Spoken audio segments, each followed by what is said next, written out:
We are gathered here today to talk about the summer. No, I don't mean the summer that is spent at the beaches, or the pool, or the BBQs. I mean the summer spent in those cold, dark spaces filled with greasy food. And no, I'm not talking about your mother. Actually, let's cut that. That's your mom is great. She got me through that really hard time in my life when Summer Blockbusters, a movie staple since the summer of 1975, where every major studio gets their shot at putting out their big, epic, massive, four-quadrant tentpole movie event of the year. The blockbusters, the franchise starters, the sequels, the next one in a never-ending saga of IP slop. It's almost that time of the year for every major studio's big 2025 swing, so let's see what's on the docket.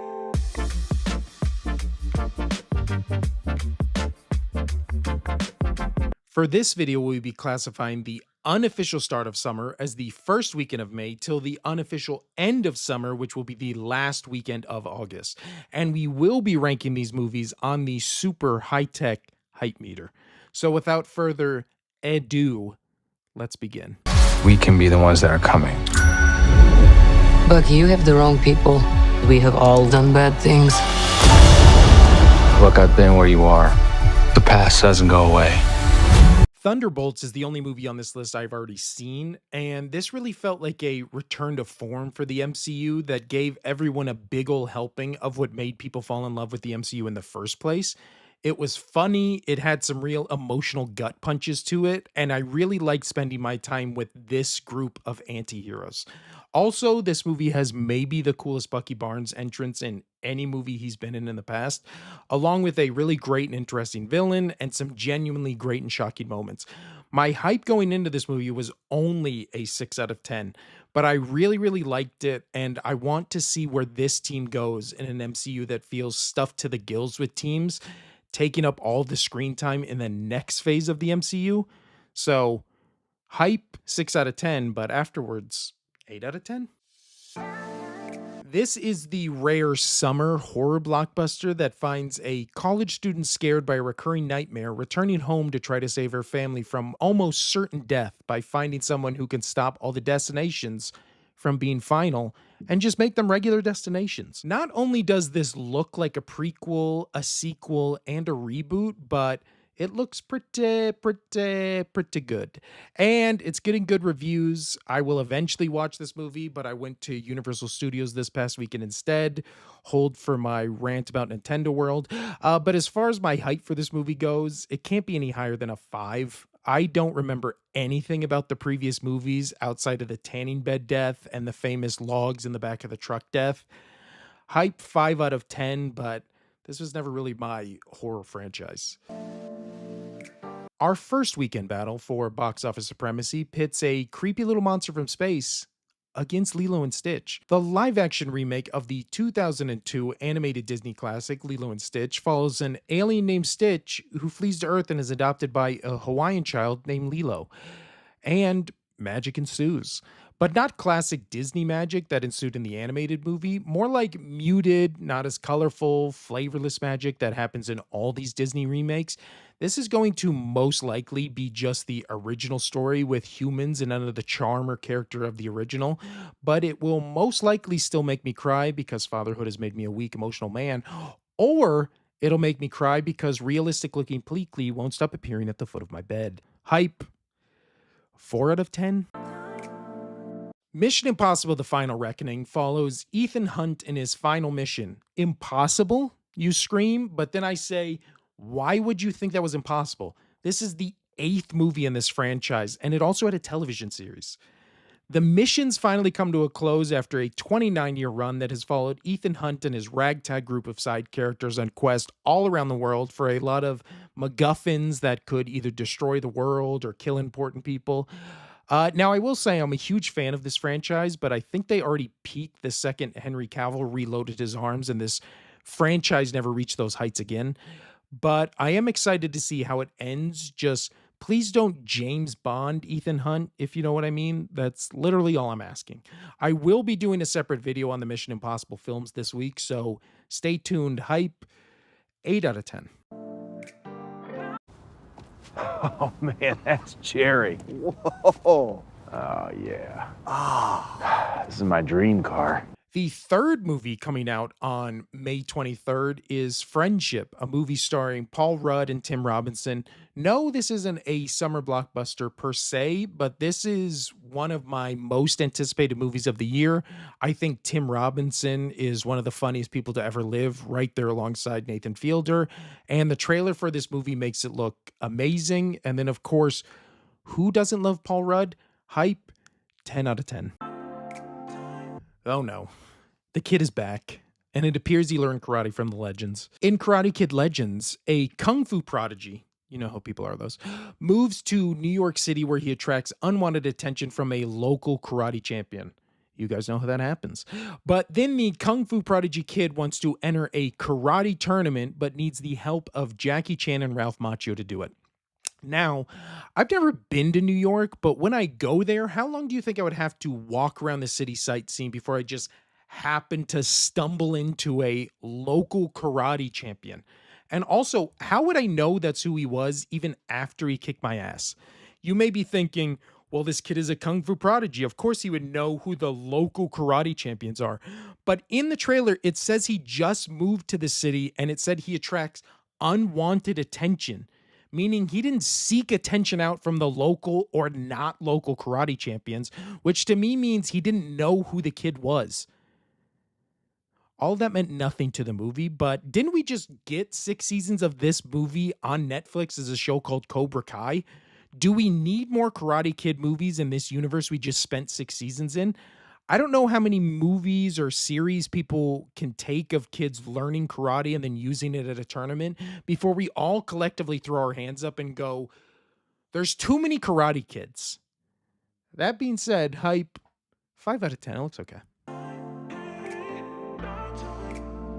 Ana de Armas is a name I sound dumb saying every time, and I don't even know if I'm pronouncing it correctly, so I'm just going to refer to her as ADA for the rest of this preview. ADA in the John Wick world is an assassin that has to get revenge after her father is killed. The movie also stars Keanu Reeves as John Wick and is directed by that guy who did all those Underworld movies and throws all those sex parties. Deep cut. I was just as skeptical as anyone when I heard this movie was being made, and everyone, including myself, thought the same thing. So it's just female John Wick, and the people who made this movie said, oh yeah, it is. And then within 30 seconds of the first trailer, ADA is shooting a woman in the vagina. What more do we need? If you have blood pumping through your veins, I don't know how you couldn't like the John Wick movies. I'm not even just talking specifically about the action, because even outside of the action, the world of John Wick is so cool.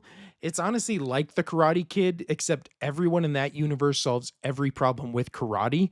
Whereas in the John Wick world, everyone is an assassin.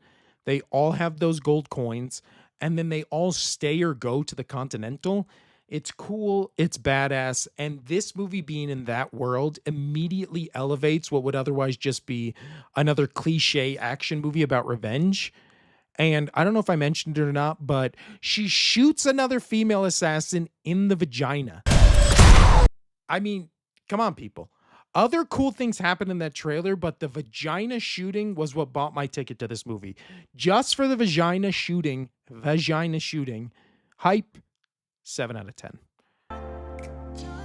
The summer of animated live-action remakes continues with How to Train Your Dragon, the remake of the DreamWorks classic about Vikings killing dragons until a human and dragon become friends, and then the Vikings and dragons put aside probably hundreds of years of brutal killings, probably terrorism, if you think about it, and eating each other to all be friends and live in perfect harmony without any further issues. All jokes aside, outside of Kung Fu Panda, How to Train Your Dragon is the best DreamWorks animation franchise, in my personal opinion. Sorry, Shrek heads. And yes, I will be doing a video in July talking about that franchise. And yes, in the future, I will be doing a video about how Kung Fu Panda is a perfect trilogy of movies. And then Kung Fu Panda 4 came along and pissed in its open mouth, thus bringing down the whole franchise. But I digress. As far as the DreamWorks remake of How to Train Your Dragon, it looks fine. It also just looks like an almost shot for shot remake of the animated movie, but the director has come out and said it isn't. So we can wait and see if DreamWorks has that same magical Disney touch of transitioning their animated movies into less magical and more bland live action remakes. So for that reason, hype 5 out of 10. Only 23 years later comes out a movie that takes place 28 years after 28 weeks later, if that makes sense. The movie shows a group of survivors from the rage virus who live on a tiny island, then leave that tiny island to go to the mainland where they discover the horrors of the mutated and other survivors. I actually kind of wish that Danny Boyle and Alex Garland would have waited just another 5 years to put this out exactly 28 years later, but I mean, it doesn't matter. That just would have been cool. The first trailer for this movie is a perfect trailer that really puts you right back into that world. And as someone who loved the first two, that trailer really got me pumped to return to this world, especially since we have had a couple of years of just zombies not being everywhere in all of pop culture like they were almost immediately after 28 days late or 28 weeks later came out. Well, I guess, yeah, 28 days later as well. So I am excited for this series to continue, for zombies to be back in the spotlight, and I am excited to see the rage virus in a movie again and not just in my blood when I watch sporting events. So, hype 9 out of 10. The next Pixar movie about space, written and directed by the guy who wrote and co-directed Coco. Get your tissues ready. The trailer didn't really blow me away, but I have faith in Pixar, so hype 8 out of 10. F1 is the story of Brad Pitt as an old driver who comes out of retirement to teach young drivers in what appears to be a live action remake of Disney's Cars. Now, I live in Las Vegas, so nothing could sour my opinion on F1 more than having to deal with F1 traffic, not just from the race, but from the months and months of setup the F1 race here requires. And I used to love Brad Pitt until every story I've ever read about him as a parent and spouse came out. So I don't know what to do with this movie. It's by Joseph Kosinski, who did Top Gun Maverick and the criminally underrated Tron Legacy. So separating the art from the artist when it comes to Pitt and my F1 hatred from this being a movie about F1, this looks like a pretty damn good movie. And those driving scenes in the trailer look really damn good. My 13-year-old is also really into cars at the moment, so this looks like a movie that we are probably going to see in IMAX or 4DX. So, hype 7 out of 10. A new robot doll is a terrorist, I think, and Megan has to stop her. The first one was really fun, really dumb, and the best compliment I can pay a movie like this is it was campy, it was funny, it was weird, and I really, really liked it. Now we get a sequel that looks to switch the genre from a horror movie to an action movie, making Megan the doll the protagonist this time, a la T2. I'm here for it. It looks fun. It looks dumb. It looks like a good time at the movies. Hype 7 out of 10. Set 5 years after the last one, humans have to get DNA from the 3 biggest dinosaurs on the most dangerous dinosaur island of all the dinosaur islands because of something dumb that will either be poorly explained, over-explained multiple times, or my guess, mentioned once and never brought up again. When this trailer said some combination of we need to get DNA from the 3 biggest dinosaurs on an island where they put the dinosaurs too dangerous for the original Jurassic Park, I remember I laughed out loud. I guess the scientists didn't think any of the other dinosaurs in all the other movies were dangerous, which seems weird if you watch the movies. Which weird is the perfect way to describe all the Jurassic World movies. They just put weird stuff into those movies that should just be about people running away from dinosaurs on a dinosaur island. But instead we got clones and dinosaur black market auctions all happening in a mansion for some reason. Also, Gareth Edwards has a really spotty movie resume. And as long as this movie shows actual dinosaurs on screen for more than a combined 5 minutes of the movie, then he at least learned his lesson from his Godzilla movie that just so happened to never show Godzilla. So for this movie, hype 5 out of 10. What is Spielberg doing? Can we get Spielberg to make a Jurassic World movie? Can he come back to this franchise and, I don't know, like add some life and character and just make a good movie? How do we have so many bad movies about people on dinosaur islands? This looks, I mean, it's a 5 out of 10, but this looks awful. Hey, buddy. Eyes up here. I mean, it's a Superman movie. I don't think there's any synopsis that goes here. But of course, when we talk about this movie, we have to talk about the Snyderverse. A thing I hated. I know that offends some of you, but really I hated nothing more than how that universe portrayed Superman. Just this dark, brooding asshole that completely wasted the look and potential of the most Superman-looking person of all time. And of course, I'm talking about Daddy Cavill. So when James Gunn took over the DCU, I was elated, ecstatic, because that meant I had finally watched the last Snyderverse dumpster fire, and now I didn't need to watch those anymore.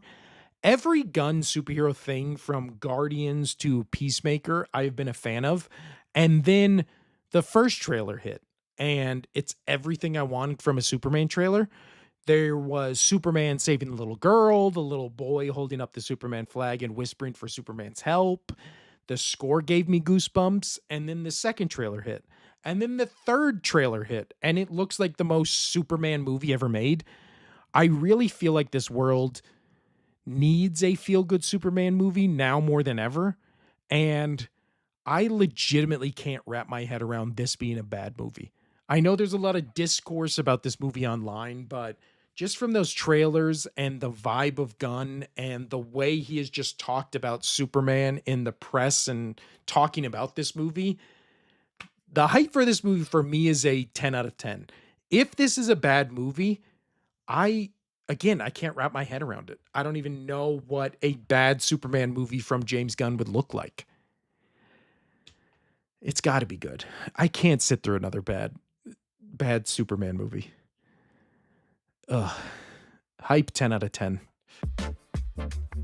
I don't know what they did last summer, or really any of the other summers. I don't think I've ever seen a I Know What You Did Last Summer movie. And the killer is the guy with the hook, right? I literally know nothing about these movies. Not my horror franchise. And then when it comes to the Smurfs, my 4-year-old wants to see the Smurfs. He is just really into blue people since he saw me choking on that grape last week. So my hype going into both of these movies and this just weekend of movies in general is 0. Hype 0 out of 10. How are these the only two movies releasing this weekend? Bad, right smack dab in the middle of the summer. Bad choice. 0 out of 10. Fantastic Four.